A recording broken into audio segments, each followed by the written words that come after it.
So far, we've spent all of our time in this section talking about local extrema, relative extrema. Well, now we're going to talk about global extrema, also known as absolute extrema. So let's look at this function, and let's start by finding the critical points. Remember, the critical points are when the derivative equals 0 or the derivative doesn't exist. So where are our critical points? Well, derivative is 0 right here. Derivative doesn't exist here. We only have 2. Okay. Critical points at the point 1, 0 and the point 2, 2. Here's 1, 0. Here's 2, 2. Those are our critical points. That's part A. Find the global extrema. So let's find the points that are the biggest nearby. That's local extrema. Global extrema are the points that are the biggest anywhere. That's right here. And the global minimum, that's the smallest this function gets anywhere. That's right here. Okay. So our global max is 2 when x equals 2.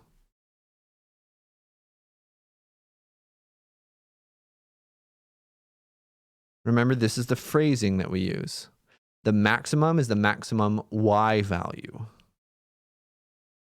The global min is -1. That's the smallest this function ever gets, and that's when x equals 5. The wording is important here, especially in this section. So what can we say about extrema? These global extrema, this one was at a critical point, but this one wasn't. What are all the options for a continuous function anyway? For a continuous function, what are all the options for global extrema? It'll turn out that all the options are just look at the critical points and look at the endpoints if you have a continuous function. And so let's formalize that.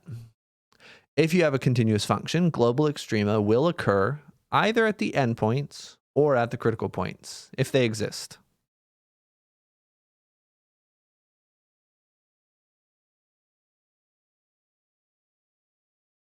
To find them, you first find the critical points, then look at the y values at the endpoints, and out of all these y values, pick the biggest. That's your global max. Pick the smallest. That's your global minimum. Don't have to use any derivative tests on these. You only have to use derivative tests for local extrema.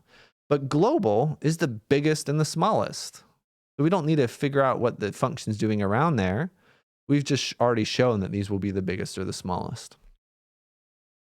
Now, we got some spooky music playing. I don't know if you can hear it.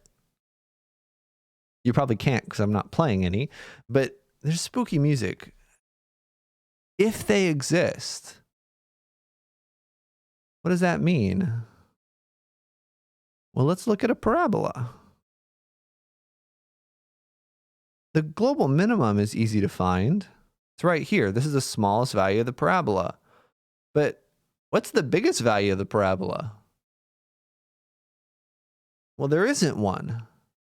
This parabola can get as big as it wants to get. This parabola shoots off to positive infinity. This parabola grows without bound.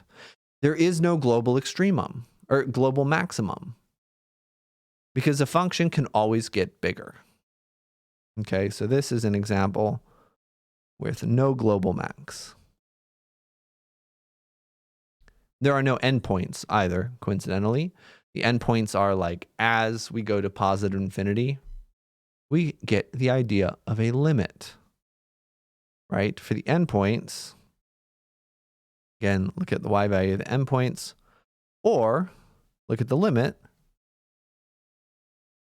as x goes to positive infinity. Look at the end behavior. The long run behavior, I think, is the wording that we used in this class. Okay, we'll talk more about that in the next video because the next video has some examples. We'll do one of each. Let me know if you have questions, and bye-bye.